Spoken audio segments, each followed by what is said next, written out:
Good morning dear students. आज हम पढ़ेंगे चैप्टर नंबर 7 मेरी किताब। ठीक है, अब देखो इस किताब में क्या दिया गया है कि एक छोटी सी बच्ची है जिसका नाम है वीरू। ठीक है, वह अपनी माँ का संदेश लेकर, समाचार लेकर अपनी मौसी के पास आती है। और जब वह मौसी के पास उनके बैठक में जाती है तो वहाँ देखती है बहुत सारी किताबें, और वह एकदम देख करके आश्चर्य में पड़ जाती है, हैरान हो जाती है। ठीक है, चलिए देखते हैं। माँ ने वीरू को संदेश देकर अपनी बहन के पास भेजा। संदेश का मतलब क्या होता है? देखो बेटा, मैंने यहाँ लिखा है समाचार, आप भी अपनी बुक में लिख लीजिए समाचार। माँ ने वीरू को एक संदेश देकर अपनी बहन के पास भेजा। मौसी ने प्यार से वीरू को अंदर बुलाया और बैठक में ले गई। बैठक मीन्स बैठने की जगह, है ना, रूम, एक रूम जहाँ पर मेहमानों को बिठाया जाता है। ठीक है, तो वो उन्हें वहाँ बैठक में ले गई। बैठक में कदम रखते ही, जब बैठक में वीरू ने वहाँ कदम रखा, जैसे ही वह अंदर गई, अंदर जाते ही वीरू अचरज से ठिठक गई। ठिठक मीन्स ठहरना। तो वीरू जो थी वो एकदम अचरज से, यानी बहुत ज़्यादा हैरान हो गई। उसने सोचा, बाप रे इतनी सारी किताबें। क्या सोचा उसने कि अरे बाप रे इतनी सारी किताबें। ये देख करके वो शॉक्ड हो गई, है ना, आश्चर्य में पड़ गई। फिर क्या हुआ आगे? वहाँ नीचे से ऊपर तक किताबों से भरे खानों वाली लंबी दीवारें थी। ठीक है, उसने क्या देखा कि वहाँ क्या थी? वहाँ नीचे से ऊपर तक किताबों से भरी खानों वाली 2 लंबी दीवारें थी, है ना। उसे 2 लंबी लंबी दीवारें देखी जिसमें बहुत सारी किताबें रखी हुई थी। वह आंखें फाड़े देखती रही। उसे बहुत शौक हुआ, बहुत आश्चर्य हुआ, और वह आंखें फाड़े बहुत देर तक उन किताबों को देखती रही। अंत में उसने साहस करके पूछा, लास्ट में उसने हिम्मत करी और हिम्मत करके मौसी से पूछा कि मौसी, क्या आपके पास बच्चों के लिए भी किताबें हैं? और जब उसने देखा कि मौसी के पास इतनी मोटी मोटी किताबें हैं, तो उसने मौसी से पूछा कि मौसी, क्या आपके पास बच्चों के लिए भी इतनी बड़ी बड़ी किताबें हैं, है ना। तो मौसी ने क्या कहा? मौसी ने कहा, हाँ ये देखो, ये वाला खाना और ये वाला। मौसी ने कहा कि देखो ये 2 खाने जो हैं, ये वाले जो 2 खाने हैं, एक ये और एक ये वाले जो 2 खाने हैं, ये किसके लिए किताबें हैं मेरे पास? ये मेरे पास बच्चों के लिए बहुत सारी किताबें हैं। वीरू ने हैरानी से देखा, इतनी ढेर सारी किताबें, मेरे पास तो इतनी सारी किताबें नहीं हैं। वीरू ने कहा कि अरे मासी, आपके पास इतनी सारी किताबें हैं, आप कितनी किताबें पढ़ती हो?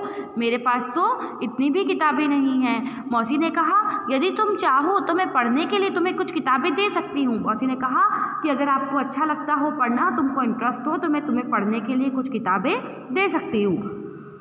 तुम्हें किस तरह की किताबें सबसे अधिक पसंद है ना। किसी को कॉमिक्स पसंद होती है, किसी को नॉलेजफुल बुक्स पसंद होती है। तो मौसी ने वीरू से कहा कि बेटा बताओ, आपको किस तरह की किताबें बहुत अधिक पसंद हैं। अब वीरू को तो ये बात पता ही नहीं थी। क्यों नहीं बताती? क्योंकि वीरू ने कभी किताबें पढ़ी ही नहीं थी। वो सिर्फ खेलने फिरने, मस्ती करने में ही बिजी रहती थी। तो वीरू ने कहा, मुझे मालूम नहीं, मतलब मुझे तो पता ही नहीं है कि मेरे पास कितनी सारी किताबें हैं।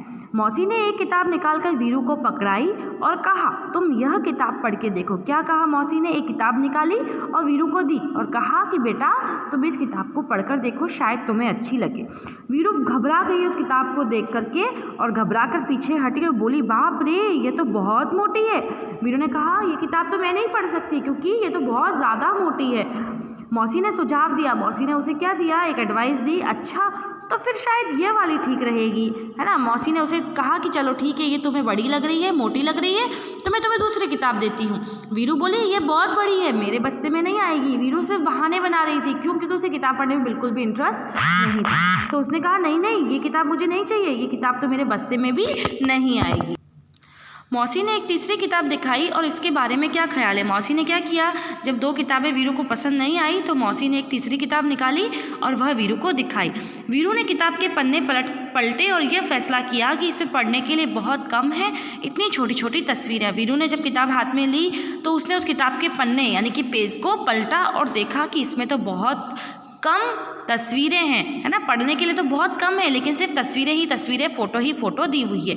और ये किताब तो बहुत पतली है, यानी वीरू को कोई भी किताब समझ में नहीं आई। क्यों? क्योंकि वीरू ने कभी कोई किताबें पढ़ी ही नहीं थी, इसलिए उसे पता नहीं था कि किस तरह की किताब उसे पढ़नी चाहिए।